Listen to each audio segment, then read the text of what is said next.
En el verso 2, lógicamente el panorama que, vuelvo a repetirlo, que le rodeaba a David no era nada agradable, pero bajo la convicción y bajo la fe del Espíritu Santo, que en ese momento él estaba sintiendo, dice, en lugares de delicados pastos, como que dice, no en estos pastos en donde él estaba, no en esos lugares, no, en lugares de delicados pastos, dice, me hará descansar, junto a aguas de reposo me pastoreará. En otra forma de entender, me hará descansar, como dice, me hará esperar, confiar, tener fe y, dice, me pastoreará, me guiará, me conducirá, me llevará. Lo que quiero que en algún momento entendamos es que cuando un pastor guía a un animal, lógicamente, no solo a la oveja, ¿verdad? Hoy en día sabemos que pastor o pastar, la palabra al pastor es llevar a pastar a un animal que se alimenta de pasto.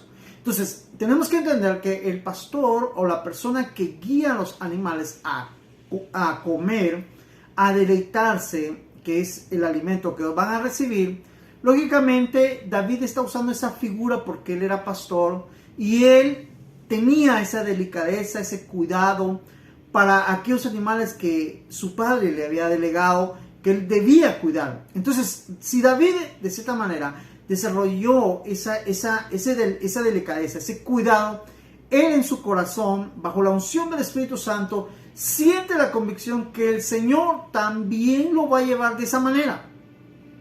De eso lo ayudaba a él para no fijarse en la situación adversa que él estaba pasando en ese momento, en la situación difícil que él estaba pasando. Lógicamente, yo creo que todos nosotros, más de algún momento, hemos vivido momentos bien difíciles. Momentos donde nuestra humanidad nos causa duda, nos causa temor, y lo vuelvo a repetir, para que entendamos cuando estamos pensando o estamos en cierta manera en nuestra humanidad y nos llenamos, y no nos debería extrañar, no nos deberíamos de sentir mal. Somos también seres humanos, pero también somos hijos de Dios, pero también podemos sentir aquella presencia de Dios, la cual nos va a llevar a hablar de una manera correcta, de una manera adecuada, lógicamente bajo la unción del Espíritu Santo, para que entonces nosotros entendamos que si hablamos en ese momento y sentimos aquella paz y aquella convicción de que algo va a suceder, porque lógicamente Dios siempre va a tener cuidado de nosotros, de igual manera nosotros podremos identificar que eso solo lo logramos a través del Espíritu Santo de Dios.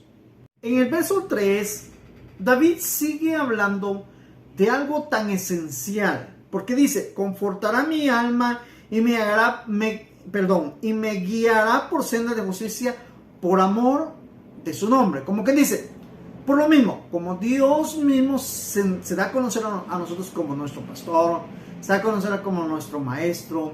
Entonces, por amor a lo que Él se da a conocer, Él guiará nuestras vidas a sendas de justicia. Eso está diciendo David.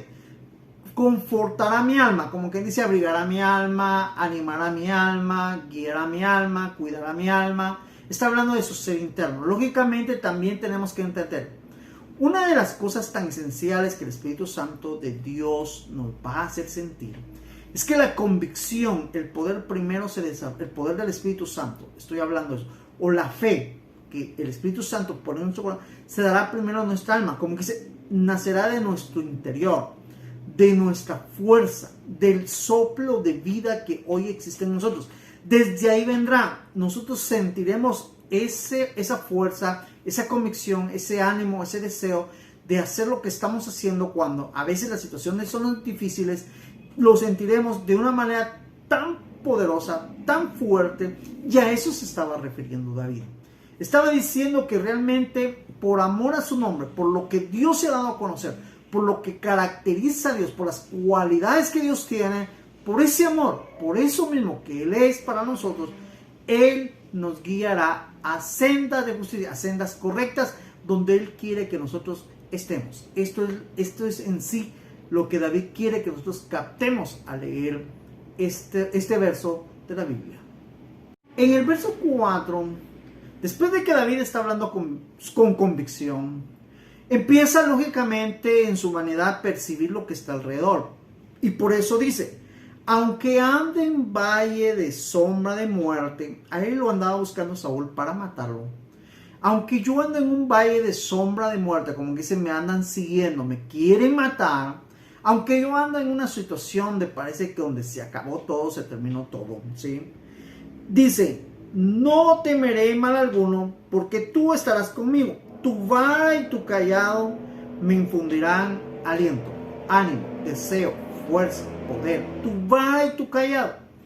Lo que nosotros tenemos que entender es que la vara y el callado es algo que utiliza el pastor para conducir las ovejas, para corregir cuando alguna se va, para atraer alguna oveja. Lo que tenemos que entender es que, de cierta manera, David en su humanidad, o por lo que él estaba percibiendo a su alrededor, es consciente que él puede agarrar para la derecha, para la izquierda, está dando en cuenta que en su humanidad puede cometer errores. Pero dentro de su alma hay una convicción que dice que por amor Dios lo guiará. Dice también, tú estarás conmigo, tu vara y tu callado me infundirán aliento. Como dice, cuando yo me sienta desmayar, cuando yo ya no tenga salida, cuando pareciera que en algún momento hasta aquí llegué, Dios siempre va a tener la solución exacta que posiblemente yo no vea, pero Él sí la ve. Y Él me la hará saber.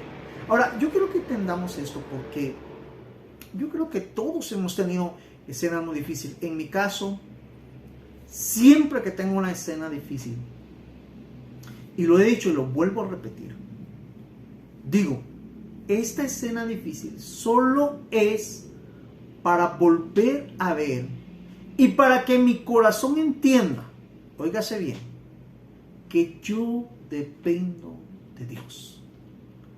Crean, realmente yo podría hablarles de muchos éxitos porque los he tenido. Yo le podría hablar a todos de cosas tan especiales que me han pasado. Pero también puedo hablar de las escenas difíciles donde mi humanidad se ha sentido con duda, como que de cierta manera desamparado por Dios, pero no es porque Dios me ha dejado, sino porque de cierta manera desconocía en ese entonces cómo Dios opera. Pero cuando ya la convicción o Dios vino a mi vida, lógicamente ya ahora el Espíritu Santo, bajo su convicción y fe, me hace hablar que esta situación difícil que estoy viendo o que me está pasando solo me permite ver la gloria de Dios. Se lo digo porque, por ejemplo, en este tiempo en el cual ahorita estoy hablando, créanme que tengo una situación bien difícil. Lamentablemente no me gusta compartir, no me gusta causar lástima, no me gusta a veces hablar, no, que casi siempre les hablo cuando ya ha pasado, porque lógicamente ya he visto la mano de Dios. Pero estoy en una situación donde pareciera que no hay salida, no la puedo realizar. Pero bajo la convicción de Dios, fui con una persona con la cual lógicamente está surgiendo este problema y le dije, mire, deme un año, voy a empezar a hacer esto, voy a empezar a hacer lo otro. Y me acuerdo la respuesta, ¿por qué usted cree que un año y por qué ahora sí yo puedo creer que sí hará esto? Y yo le dije, mire, yo solo sé que yo tengo una promesa y que Dios me ha prometido que voy a hacer esto. No la tengo aún, pero tengo fe que lo voy a hacer. Y créanme, lo he venido haciendo. Ahorita estoy como en una etapa intermedia donde he visto muchas dificultades. Pareciera que no lo voy a lograr, pero cuando yo menos creo que no lo puedo lograr, en mi humanidad, veo la mano de Dios operando a mi favor. Entonces, deduzco lo que siempre he dicho en mi corazón, que esta es solo una oportunidad para ver cómo Dios se glorifica en mi vida. Lo transmito porque de igual manera, de alguna otra manera, Dios pondrá fe en el corazón de aquellos que me escuchan. Y también van a experimentar esto, que hoy en día yo experimento, y espero que un día puedan testificarlo, para que Dios pueda cumplir y para que otros escuchen y también tengan fe en lo que Dios está haciendo en nuestras vidas. En el verso 5 este verso realmente quiero disfrutarlo para poderlo interpretar. Porque muchas veces estamos rodeados de personas que posiblemente a veces tenemos ese hábito de ir a comentar nuestra situación, ¿verdad? Y no es que las personas estén mal, sino que ellos en su humanidad a veces nos van a querer alentar y van a decir, no, de plano, dése por vencido, ¿verdad? Algunos así lo hacen. No va a poder hacerlo, no, esto no. Yo se los digo porque yo quise hacer eso, ¿verdad? Lamentablemente creí que algunas personas me podían ayudar y fui, ¿verdad? Y todos que me dijeron, no, eso es imposible, no lo va a lograr, usted no va a poder. Pero dice la Biblia en esta parte, y David lo dice de esa manera, aderezas, como que dice, pones o me presentas una mesa delante en la presencia de mis angustiadores. Como que dice, si buscabas ayuda, si buscabas algo, más de alguien te dice, no vas a poder, en vez de ayudarte, te angustió más porque te está diciendo que no vas a poder. Y no es que estén malas personas, porque ellos van a decir cosas que así son, ¿verdad? Ellos lo sienten en ese momento, en su manera te van a dar el consejo. Pero aquí dice, y unge mi cabeza con aceite y mi copa está rebosando de gozo, de alegría, de fe, de esperanza, de confianza, de muchas cosas, como que dice, él habla, su copa rebosa de algo. Y créanme que cuando estas personas hablaban a mi alrededor, dentro de mí había una voz que me decía, lo vas a lograr, vas a poder. Y yo los escuchaba, no, que esto, que lo otro, así va. Entonces entiendo este verso, porque mi copa rebosaba de fe, de confianza. Como le digo, estoy a la mitad de la situación. Como que dice, ya avancé, me falta aún. Y la cosa se va a poner más difícil, pero aún así, mi copa sigue rebosando de fe, de confianza, de alegría, de que Dios va a hacer algo, de que lo va a hacer, cómo o cuándo, no lo sé, pero desde ya yo veo a Dios operando. Y yo creo que Dios está tocando corazones. Y yo creo que Dios va a proveer. Y que yo creo que Dios hará lo que tiene que hacer. Y que eso que yo voy a lamentar lo terminaré. No por mi fuerza, no por mi voluntad, sino por la ayuda de Dios. Igual, David de cierta manera, al ver que Saúl no lo capturaba, él sentía esperanza. David de cierta manera hablaba con esta convicción porque pareciera que lógicamente, cuando alguien sale a capturar a alguien es por lo capturar, digamos, si sale alguien a capturar a alguien, su logro es capturarlo. Pero parece que en cierta manera Saúl no lograba su logro, no alcanzaba, no podía tener ese logro. Y no lo pudo tener porque no capturó a David. Entonces, esa es la convicción que solo Dios te puede dar en una situación difícil. Verso 6 dice, ciertamente el bien y la misericordia me serán todos los días de mi vida. Todos los días de mi vida. ¿Cómo que dice? Ciertamente Dios, el misericordioso, me seguirá, me guiará y estará conmigo. ¿Sí? Todos los días de mi vida. Todos. Para que nosotros podamos tener esa convicción y esa seguridad, solo la presencia de Dios puede darnos esa capacidad. Solo Dios puede hacer que nosotros hablemos de esa manera. Solo Dios puede darnos a nosotros esa convicción, esos términos, esa certeza, esa fe, ese amor, para que nosotros podamos hablar de esa manera. Así que realmente el bien y la misericordia nos está siguiendo, pero la convicción solo Dios la pone en el corazón. Y cierra David con esta certeza, y en la casa de Jehová, ¿sí?, moraré por largos días. Miren esto, yo a veces pareciera como que sueno, algunos dirán fanático, fantasioso, que Dios, pero miren, así lo definen ellos. Pero si algo últimamente ha venido a mi corazón, por muchas cosas, créanme, por muchas cosas, que han venido a mi vida buenas y malas, hay algo que viene a mi corazón y que es la única razón por la que a veces yo siento fuerza para seguir, es que un día veré a Dios. Lo hablo así porque antes, digamos, tuve muchas motivaciones. Una de ver la mano de Dios, que hace rato comenté, siempre voy a ver la mano.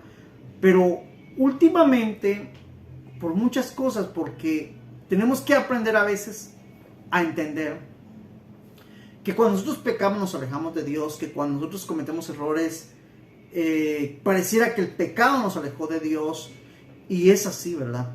Y tenemos que entender que de cierta manera, porque pecamos, como que lo que anhelamos, ver a Dios algún día cara a cara, como la Biblia dice, pareciera que se nos hace difícil e imposible. Por lo tanto, eso que se me viene así como que dice, no vas a poder, no vas a alcanzarlo, estás pecando, estás así, portándote mal, estás como que dentro de todo eso, yo lo siento como una negativa a mi ser, pero dentro de mi ser hay una convicción, sí lo vas a lograr, sí me verás cara a cara, sí lo harás. Entonces, comparto esto porque David lo dice de otra manera. Y en la casa de Jehová estaré por la eternidad, digamos. Como que dice, David estaba convencido que cerca de Dios él estaría, y pareciera que no iba a estar porque lo andaban queriendo matar, y pareciera que en algún momento, y créanme, en la casa estaré por largos días. En otras maneras, yo veré a Dios por largos días. No será un día nada más, no, lo veré. Y créanme, esa es la promesa para todos, no solo para mí. La Biblia dice que todo lo veremos y lo conoceremos cara a cara.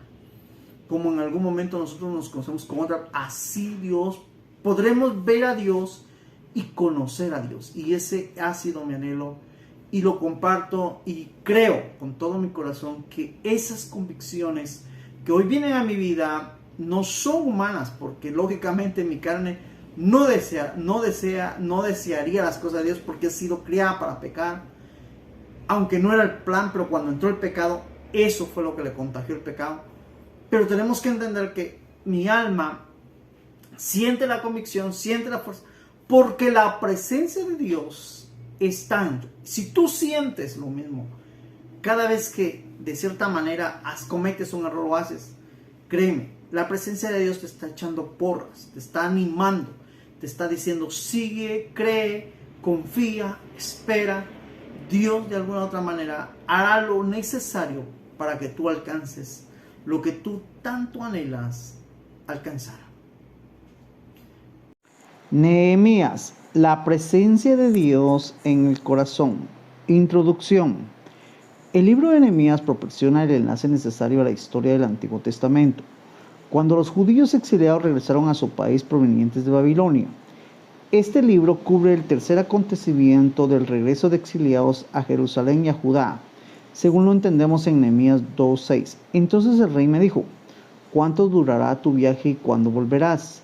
Y agradó al rey enviarme, después de que yo le señalé tiempo. La historia del libro de Nehemías la confirman documentos antiguos descubiertos en el año 1903, llamados los papiros elefantinos, que menciona a Sanballat. Nehemías 2:19. Pero cuando oyeron a Sanballat, Horonita, Jonatán, Nehemías 12:23. Los hijos de Leví, jefes de las familias, fueron escritos en el libro de las crónicas hasta los días de Jonatán. El primer comentario que quiero hablar respecto a la introducción del libro de Nehemías es que realmente este libro nos narra cómo fue ejecutada el tercer regreso que Nehemías y un grupo de judíos realizaron. Todo nace cuando Nehemías recibe una información, según leemos ahí, que un judío le cuenta cómo estaban los judíos que habían quedado de cautiverio, los cuales pues él estaba inquieto en querer saber. Él al escuchar que los judíos que estaban allá estaban en gran mal, en una situación bien difícil, él mismo narra cómo él se le conmovió el corazón, cómo él se dedicó a unos días de oración y ayuno, pidiendo primero la voluntad de Dios en su corazón. Ahora lo que quiero hablar acá es que el enfoque de este libro es entender la presencia de Dios en el corazón. Bajo la unción o bajo la presencia, bajo la influencia, en Nehemías nace una quietud: llegar a Jerusalén y poder proporcionar ayuda en lo que se necesitaba. Ahora bien, eso solo se logra cuando una persona tiene a Dios o Dios en su corazón. Lo que quiero que debamos entender es que normalmente nosotros en nuestra humanidad, cuando oímos, por ejemplo, si Máximes es una persona que de cierta manera nos hizo mal o de alguna otra manera se portó mal con nosotros y nosotros entendemos que está enfermo o que está pasando escasez o cualquier situación o problemas con su familia, la mayoría de nosotros en nuestra humanidad hasta nos alegramos y de cierta manera nos sentimos bien porque esa persona pues era mala, está recibiendo lo que se merecía o está de cierta manera pasando o conociendo lo que nosotros sentimos cuando esta persona nos hizo el mal. Pero cuando tenemos la presencia de Dios en nuestro corazón, según la Biblia, nos dice y nos indica que nosotros no podemos hacer eso. Digamos, nosotros no nos podemos alegrar, no podemos hablar mal de una persona, no podemos decir que porque nos hizo un mal a nosotros, ahora merece lo que está pasando. Lógicamente, Nehemías se estaba enterando del pueblo de Dios. Lógicamente, él pudo haber pensado: estos están pasando esta situación por pecadores, por esto, por lo otro, o porque ellos en algún momento no le creyeron al Señor, ellos atacaron a Jeremías. Digamos, Nehemías tenía mucha justificación como para ni siquiera ni orar, ni mucho menos intentar hablar con el rey para obtener el permiso para ir allá. Pero la presencia de Dios en el corazón de Nehemías lo lleva a hacer lo necesario para alcanzar Nehemías lo que necesitaba hacer para poder proporcionar la ayuda que en su corazón Dios había puesto y que el pueblo de Israel necesitaba. Así que Dios utiliza a Nehemías para que él fuera el apoyo en el tercer viaje que Jerusalén necesitaba.